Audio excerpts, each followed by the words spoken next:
Good morning friends, Malathi cooking ಚಾನಲ್ಗೆ ಎಲ್ರಿಗೂ ಸ್ವಾಗತ. ನಾನಿವತ್ತು ಅರ್ಕ ಸಿರಿಧಾನ್ಯ ಅಥವಾ ಕೋಡು ಮಿಲೆಟ್ ಅದರಿಂದ ಒಂದು ಹೆಲ್ತಿ ಆಗಿರುವಂತಹ ಒಂದು ದಾಲ್ ಕಿಚಡಿ ಹೇಗೆ ಮಾಡೋದು ಅಂತ ತೋರಿಸ್ತಾ ಇದ್ದೀನಿ. ನಾನು ತೊಗೊಂಡಿರೋವಂಥ ಮಿಲೆಟ್ ಅನ್ಪಾಲಿಷ್ಡ್ ಆಗಿರೋದ್ರಿಂದ ಒಳ್ಳೆ ಹೆಚ್ಚಿನ ಫೈಬರ್ ಇದರಲ್ಲಿದೆ ಮತ್ತು ಹೆಸರುಬೇಳೆ ಯೂಸ್ ಮಾಡಿರೋದ್ರಿಂದ ಪ್ರೋಟೀನ್ ಕೂಡ ಇದೆ, ಹಾಗೆ ತರಕಾರಿಗಳೆಲ್ಲ ಇದೆ. ಇದು ಹೇಗೆ ಮಾಡೋದು ಅಂತ ಇವಾಗ ನಾವು ನೋಡ್ಕೊಳ್ಳೋಣ. ನೋಡಿ ಫ್ರೆಂಡ್ಸ್, ನಾನಿವಾಗ 1 ಕಪ್ಪಷ್ಟು ಅನ್ಪಾಲಿಷ್ಡ್ ಕೋಡು ಮಿಲೆಟ್ ತೊಗೊಂಡಿದ್ದೀನಿ.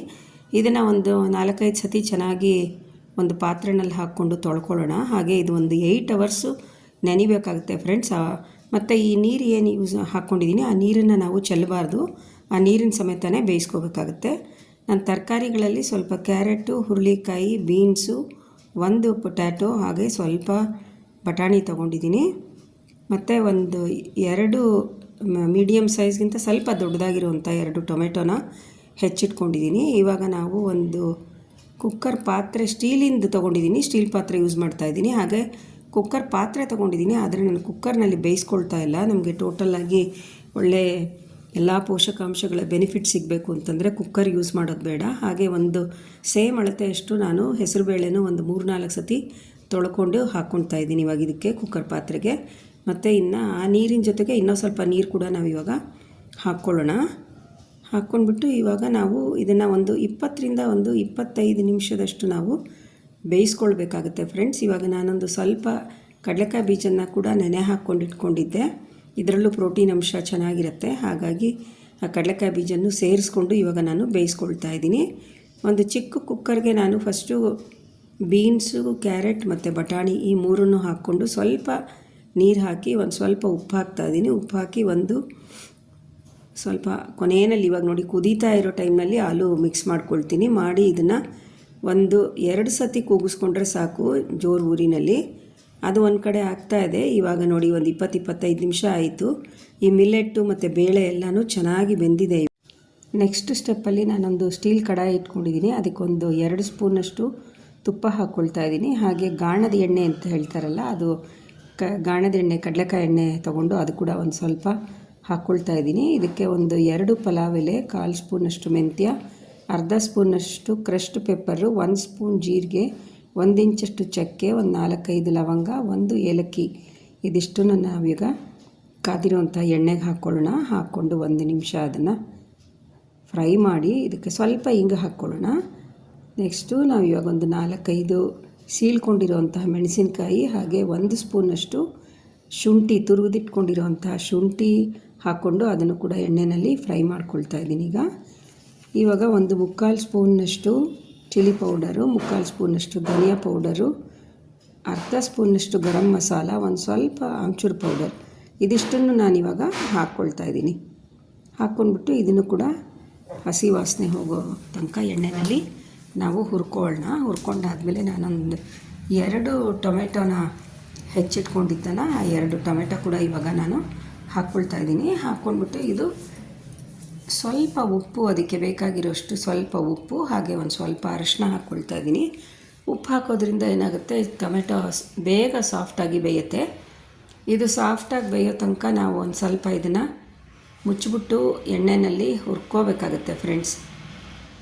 ಅದು ಆವಾಗ ಟೊಮೆಟೊದು ಸ್ವಲ್ಪ ಹುಳಿ ಇರುತ್ತಲ್ಲ, ಅದು ಕೂಡ ಎಣ್ಣೆನಲ್ಲೆಲ್ಲ ಚೆನ್ನಾಗಿ ಬಿಡುತ್ತೆ.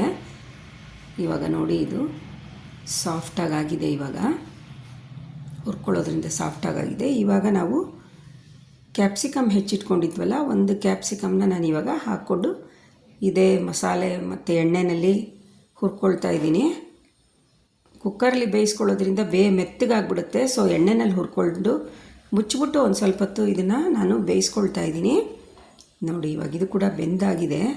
ಇವಾಗ ನಾವು ತರಕಾರಿ ಬೇಯಿಸ್ಕೊಂಡಿದ್ವಲ್ಲ ಕುಕ್ಕರಲ್ಲಿ, ಅದನ್ನು ಹಾಕ್ಕೊಂಡು ಸ್ವಲ್ಪ ಎಲ್ಲ ಚೆನ್ನಾಗಿ ಮಿಕ್ಸ್ ಮಾಡ್ಕೊಳ್ಳೋಣ ಈಗ.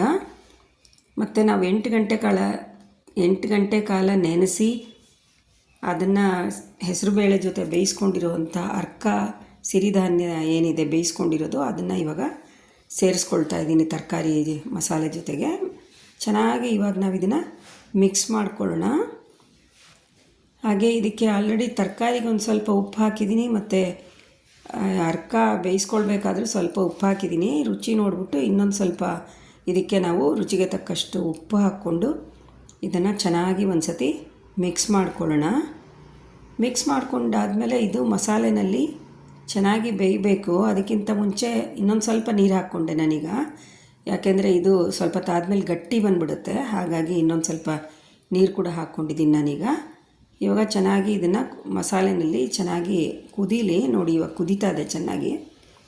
ಸೊ ಇದಾಗಿದೆ ಫ್ರೆಂಡ್ಸ್. ಇವಾಗ ನಾವು ಕೊತ್ತಂಬರಿ ಸೊಪ್ಪು ಹಾಕ್ಕೊಂಡು ಗ್ಯಾಸ್ ಆಫ್ ಮಾಡ್ಕೊಳ್ಳೋಣ.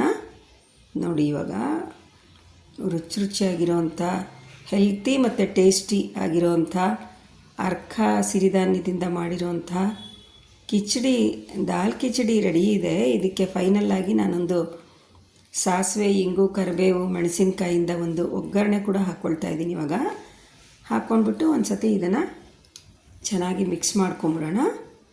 ನೋಡಿ ಎಷ್ಟು ಚೆನ್ನಾಗಿ ಮಿಕ್ಸ್ ಆಗಿದೆ. ಹಾಗೆ ನೀವು ಅಕ್ಕಿಯಿಂದ ಮಾಡೋ ದಾಲ್ ಕಿಚಡಿಗೂ ಅಥವಾ ಈ ಅರ್ಕ ಸಿರಿಧಾನ್ಯದಿಂದ ಮಾಡ್ಕೊಂಡಿರೋಂಥ ಈ ದಾಲ್ ಕಿಚಡಿನಲ್ಲೂ ಕೂಡ ನಿಮಗೆ ಯಾವುದೇ ಡಿಫ್ರೆನ್ಸು ಕಾಣೋದಿಲ್ಲ. ಅಷ್ಟು ಒಂಥರ ಅಷ್ಟು ರುಚಿಯಾಗೂ ಇರುತ್ತೆ, ಏನು ಡಿಫ್ರೆನ್ಸ್ ಗೊತ್ತಾಗಲ್ಲ ಫ್ರೆಂಡ್ಸ್. ಈ ದಾಲ್ ಕಿಚಡಿನಲ್ಲಿ ನಾವು ಅನ್ಪಾಲಿಶ್ಡ್ ಕೋಡು ಮಿಲೆಟ್ ಯೂಸ್ ಮಾಡಿರೋದ್ರಿಂದ ಡೈಜೆಷನ್ ಇಂಪ್ರೂವ್ ಆಗುತ್ತೆ. ಹಾಗೆ ಕೊಲೆಸ್ಟ್ರಾಲು, ಬ್ಲಡ್ ಶುಗರ್ ಲೆವೆಲ್ಸ್ನ ಕಡಿಮೆ ಮಾಡುತ್ತೆ. ವೆಯ್ಟ್ ಲಾಸ್ನ ಕಂಟ್ರೋಲ್ ಮಾಡೋದಕ್ಕೆ ಇದು ಹೆಲ್ಪ್ ಮಾಡುತ್ತೆ. ಹಾಗೆ ಒಳ್ಳೆ ಟೇಸ್ಟಿ, ಎಲ್ಲದಕ್ಕಿಂತ ನಿಮಗೆ ಟೇಸ್ಟು ತುಂಬ ಚೆನ್ನಾಗಿರುತ್ತೆ.